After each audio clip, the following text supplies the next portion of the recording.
Hablamos de tecnología, de ciencia, de una mente prodigiosa, una mente maravillosa.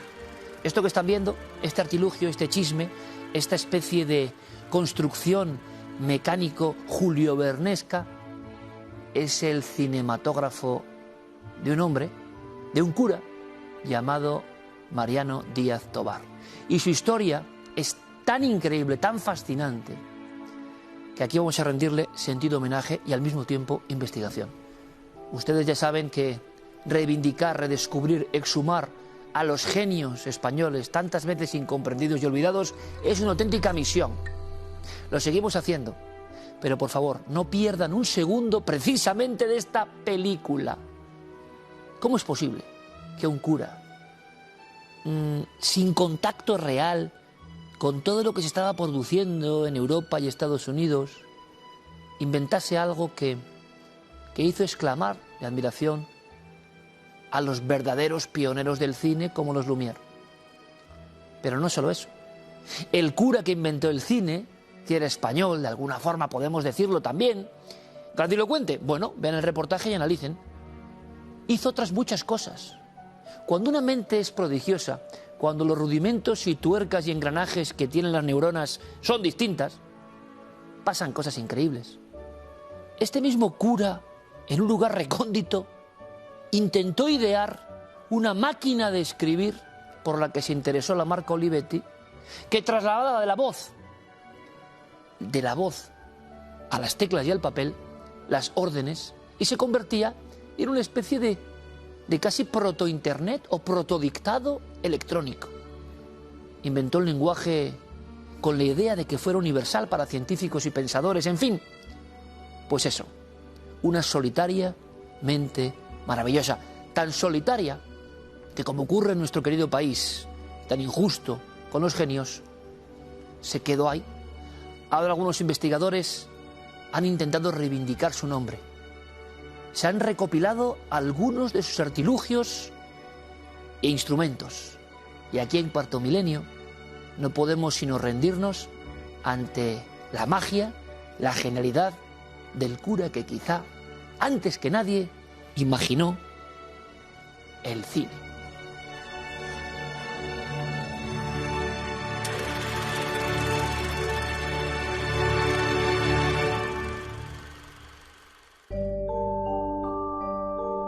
Pocos inventores geniales han pasado tan sin pena ni gloria por la historia de las ciencias como el padre burgalés Mariano Díaz Tobar. Este religioso de la Congregación de los Paules inventó el primer aparato de cine moderno de la historia en 1892, 3 años antes que los famosos hermanos Lumière.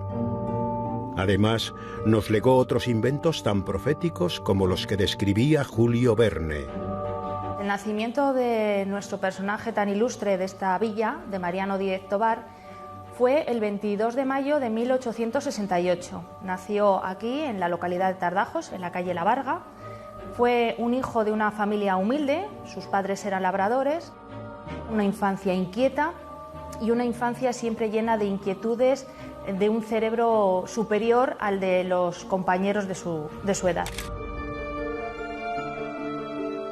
Y sí que se habla de algunos aparatos que sí que llegó a construir, algunos muy sencillitos, de aparatos físicos y aparatos mecánicos para precisamente la docencia, para enseñar los fundamentos de la física y de la mecánica, y otros que realmente son tan fantásticos que nos cuesta un poco creerlo. Por ejemplo, se habla de un reloj cuya cuerda se carga no con la mano, sino con la voz. Simplemente su voz era el motor que hacía funcionar el reloj. Y dice que lo tenía en el aula de clase y, claro, mientras él daba las clases, el reloj funcionaba. Y sí que y estuvo funcionando mientras él vivió, estaba funcionando. Y claro, por todo esto también lo llegaron a tomar por brujo. Inventó uno que se daba cuerda con los pasos de los que pasaban por el pasillo donde estaba el reloj. Muy interesante, lo llevó a Madrid y cuando en la guerra del 36 entraron en la casa y desapareció con otras cosas. Lo que hoy ya es una realidad en el mundo de la informática, la conversión de voz en texto, ya había sido ideada por el padre Tobar a principios del siglo XX. Era lo que él denominó logautógrafo, una máquina de escribir que tecleaba automáticamente sobre papel lo que su usuario le dictaba de viva voz. Pero también creo que, y es muy curioso, que el Olivetti, que tenía una fábrica, el ingeniero Olivetti, que creó la primera máquina de escribir italiana, enteramente italiana, y se puso en contacto con él, parece que se puso en contacto con él porque le interesaba para aplicarlo a sus máquinas. El casi centenario Fray Eligio Rivas conserva en el Museo del Santuario de Nuestra Señora de los Milagros de Baños de Molgas, en Galicia, algunos inventos desconocidos del ingenioso padre Tobar. Una cosa muy interesante y que tenemos aquí es su gabinete de física, donde se puede ver y explicar cómo consiguió esos inventos, que son cerca de 15. El único que patentó fue el rotógrafo de curvas, que lo tenemos aquí. Sin embargo, no se hizo propaganda del aparato de que se valen los ingenieros para trazar curvas especiales. No obstante, entre sus invenciones había una que le consumía sus horas libres, y era su obsesión. Lo cierto es que en el 92 ya había pronunciado ya la conferencia y hablaba lo llama cinematógrafo, que es el nombre que dan los franceses. Lo que define en las conferencias es mucho más avanzado. Está hablando de un proyector, está hablando de imágenes en movimiento, está hablando incluso de color y está hablando de sonido. Está hablando de el cine completo, cosa que ni los hermanos Lumière tenían, ya que ni los hermanos Lumière tenían color ni tenían sonido. Lo que él logró conseguir es que una secuencia de imágenes en un tiempo, en una brevedad de tiempo, rotasen para dar la sensación de movimiento. Y los Lumière estaban trabajando en este sentido. Y había uno que llevaba en España, era el representante de los Lumière, Flammarion, que parece ser que asistió a esta conferencia y se encontró con el padre Mariano Díez Tobar. El padre Mariano Díez Tobar le dio, o parece que le dio los apuntes que él transmitió a los hermanos Lumière. Ahí estuvo toda la solución al problema que tenían los hermanos Lumière, que los hermanos Lumière ya lo habían inventado, pero les faltaba el sincronizar el movimiento de la máquina con el natural de la persona. Estuvo con él y dio la autorización para que comunicara todo esto a los hermanos Lumière, que inmediatamente construyeron la máquina. Después intervino Pathé y otros señores, ¿no? Y allí partió el cinematógrafo.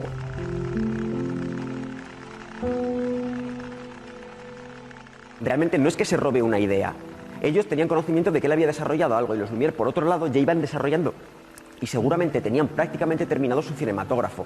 Entonces, sí que hay influencia y de hecho sí que hay agradecimiento. ¿Por qué? Porque cuando después los hermanos Lumière presentan por todo el mundo su cinematógrafo, cuando lo presentan en Madrid, le invitan a él personalmente para que vea cómo funciona. Claro, si le hubieran robado realmente la idea, no le habrían invitado.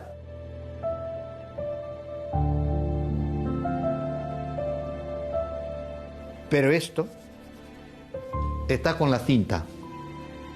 Y esto lo ha usado él. Probablemente le hayan usado después también algunos después, si es que aprendieron a manejarlo, ¿no? Y él quería expresamente todo esto para la educación, para la formación, para el conocimiento más profundo y más perfecto o completo de las cosas. Gracias a la intervención de Fray Eligio Rivas, se salvó el prototipo del cinematógrafo del padre Tobar antes de que hubiera desaparecido. Él inventó el cinematógrafo y naturalmente lo trajo consigo de Murguía a Villafranca del Bierzo. En Villafranca del Bierzo estuvo todo el tiempo que estuvo él ahí y ahí lo dejó. Entonces fui de aquí y trajimos todo lo que pertenecía al gabinete de física y entre ellos especialmente la máquina de cine. Y eso debió de ser por 1995. La máquina de cine que tenemos aquí, que funcionaba con manivela, como se ve, y para la iluminación usó un arco voltaico, que todavía está aquí, todo deshecho, que prueba el mucho uso que hizo de él. El padre Tobar fue más allá del primer cinematógrafo. Puso los fundamentos del cine sonoro. Lo que quiere hacer es acoplar a esta máquina que proyecta las imágenes un fonógrafo y cronometrar bien las dos cosas, sincronizar para que funcione al mismo tiempo con la voz. Y eso también está muy bien descrito, está perfectamente descrito. Está definiendo el origen de la banda sonora. ¿Qué es la banda sonora? La banda sonora es una marca gráfica que tienen los fotogramas de cine a su lado, que a medida que se va reproduciendo la película, un sensor va leyendo y va reproduciendo la voz para que no se descoordine voz y vídeo. ¿Por qué la genialidad y los inventos del padre Mariano Díez Tobar no fueron reconocidos, acabaron en manos de otros inventores o desaparecieron? Parece que en parte se debe a la censura de sus superiores religiosos. Le fueron impidiendo. Pero más que impedirle que él trabajara, que él desarrollara, que él utilizara todo eso en la educación, era impedirle la comunicación hacia afuera, que no se subiera en el ego, sino que se mantuviera al nivel propio de los compañeros, ¿no?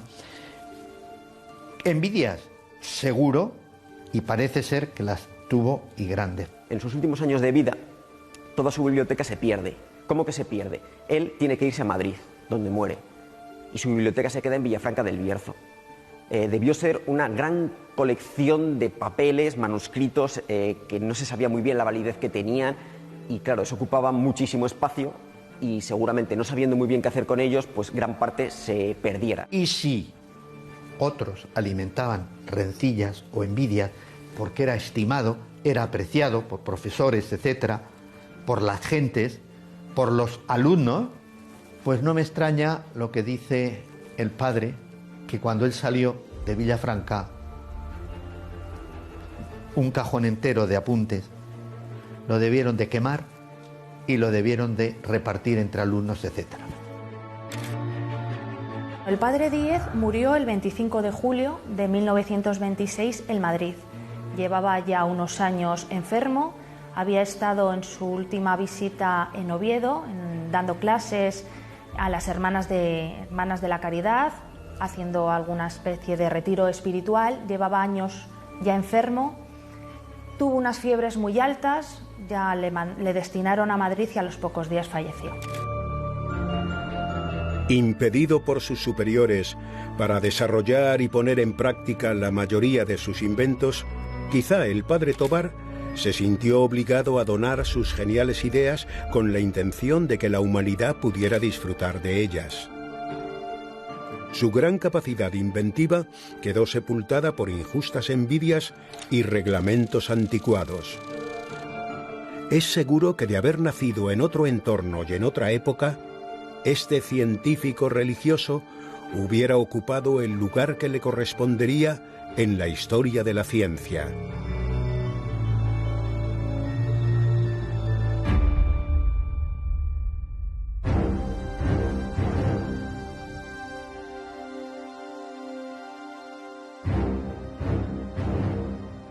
Maravilloso el reportaje de Pablo Villarrubia. Nadie como él para exhumar estas historias tan hermosas, porque hay gente maravillosa.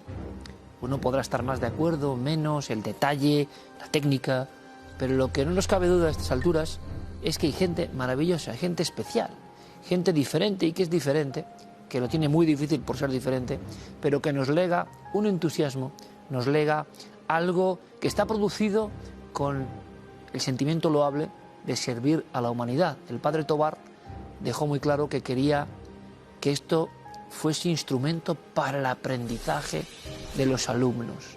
No precisamente había un factor crematístico, ¿no? Ni quería hacerse de oro.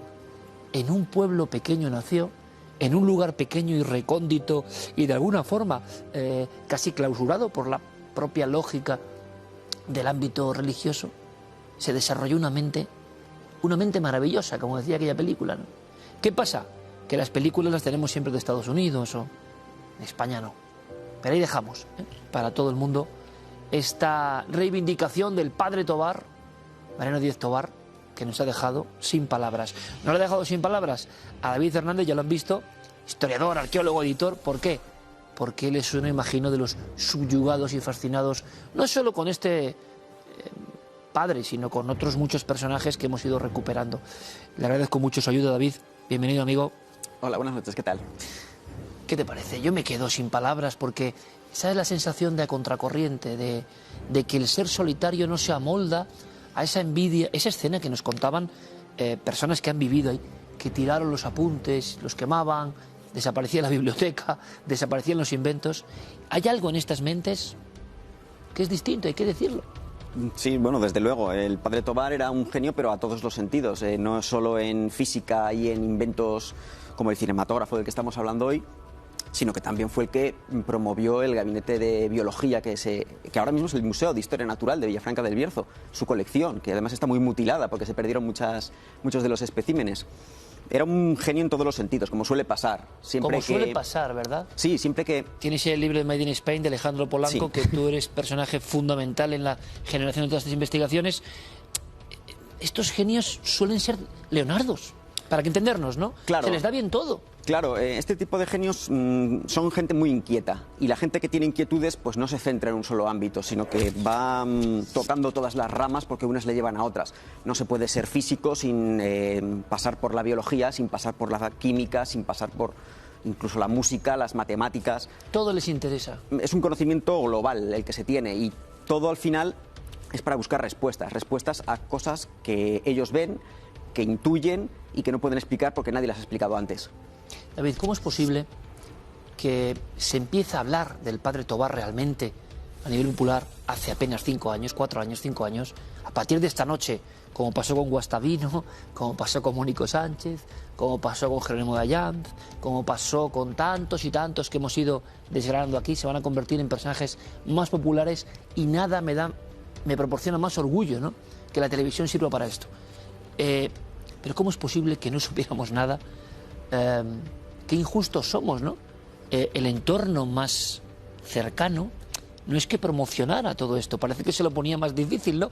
Decía el hombre de la congregación lo del ego. Sí, bueno, eso es uno de los factores que se ha barajado como posible causa. Sí que es cierto que no hay que olvidar que él era un padre Paul, tenía sus obligaciones y tenía que hacer lo que tenía que hacer, es decir, él daba clase, él tenía que orar, él tenía que meditar, él tenía sus lecturas religiosas, que por cierto son las únicas que se lleva en Madrid a la hora de su muerte, no se lleva ningún plano ni se lleva nada. Qué curioso. Bueno, él no sabía que iba a morir en Madrid, él estaba enfermo y iba a Madrid a tratarse, no murió de muy viejo, muy anciano.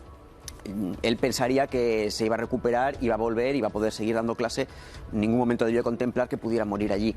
Por eso se llevó libros de oraciones, que era lo que él en su momento necesitaba. Era querido, apreciado, y sin embargo nos comentan esa escena, ¿no?, que es curiosa. No promocionaron, no se le dio la fama justa quizá que tenía. Claro, pero es que también es hasta cierto punto habitual.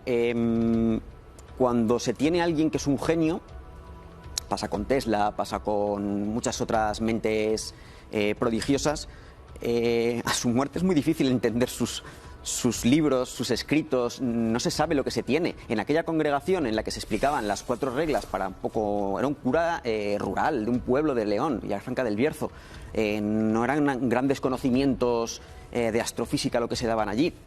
Eran las reglas básicas para formar a los chavales y que después los que destacasen pudieran optar a estudios superiores. Entonces, lo que él hacía era... críptico. Era, no diré brujería, porque ya estamos casi en el siglo XX y ya la ciencia ha avanzado mucho y ya es reconocida, pero sí que se miraba con cierta incomprensión, no recelo, incomprensión. Pero curiosamente, David, incluso con el